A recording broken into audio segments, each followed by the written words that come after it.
It's a good year for kombucha. Hi there. Welcome to Gattsy on Goosebumps, the only show in which you can watch me read and review every single Goosebumps book from R.L. Stine's original series. And today we're looking at Goosebumps number 47, Legend of the Lost Legend.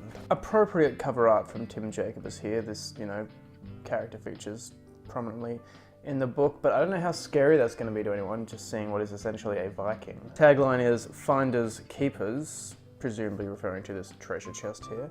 And the blurb reads as follows. Talk about a horror story. Nobody loves a good story like Justin's dad. He's a famous writer and story collector. That's how Justin and his sister Marissa ended up in Brovania.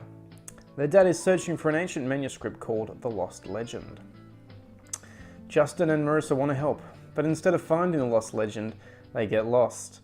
And the woods of Brovania are filled with the strangest creatures, like hundreds of squealing mice, silver-colored dogs, and terrifying Vikings from long ago.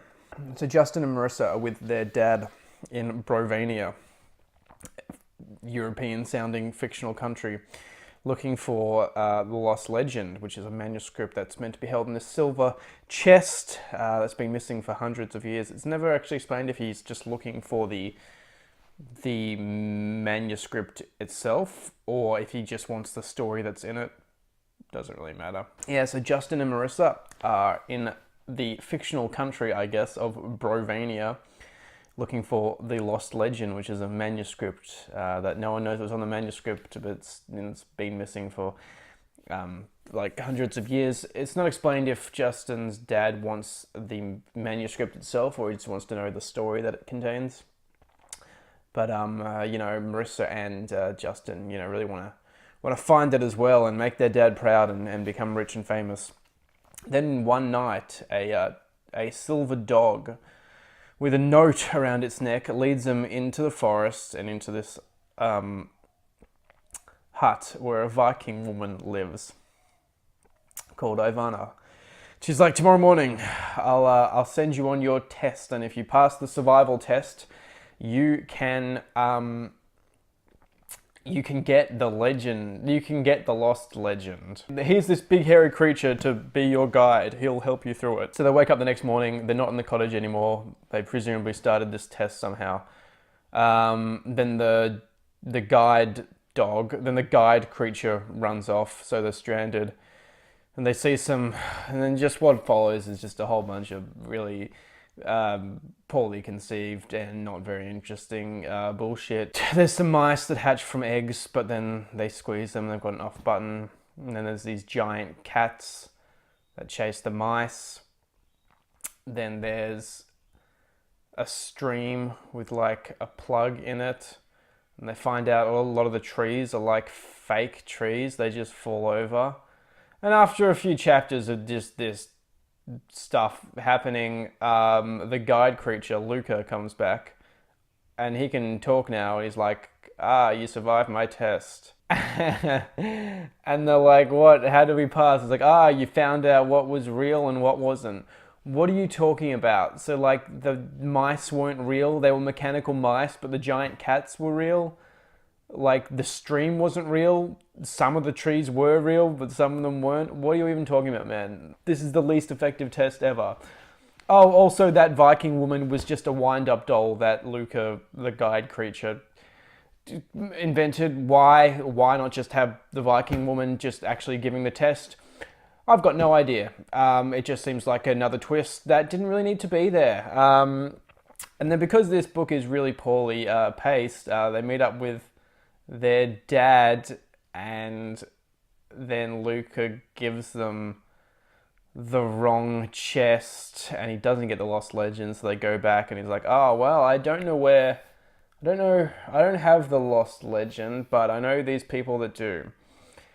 There are people who wandering out in the forest somewhere, so he sends them out, and it's actually a very, very, very good cliffhanger. They find these people wandering and they're like, oh, do you have the lost legends? Like, yeah, there you go. Here, it's yours now. They're really like serious and grave about it.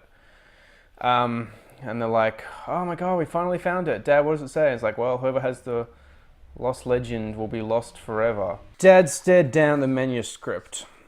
Lost forever, he murmured. Whoever owns the lost legend will be lost forever. Then he raised his eyes to the trees that surrounded us. Hey, where are we? All three of us gazed around at the strange dark trees. We had wandered away from the stone clearing. Now nothing looked familiar. Where are we? Dad repeated.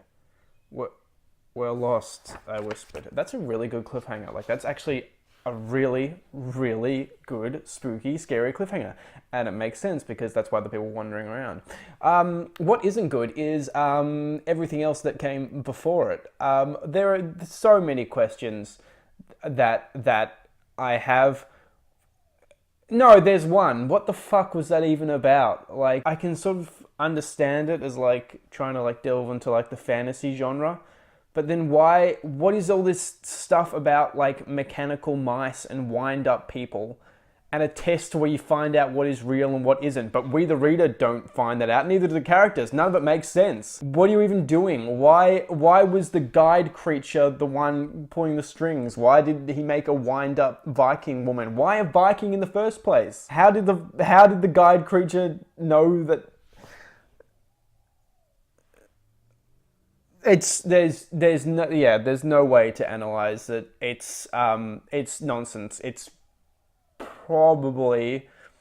definitely bottom 5 Goosebumps books, easily down there with Shocker from Shock Street. Cliffhanger is amazing, and it's all the worse that it's been wasted on a completely terrible Goosebumps book.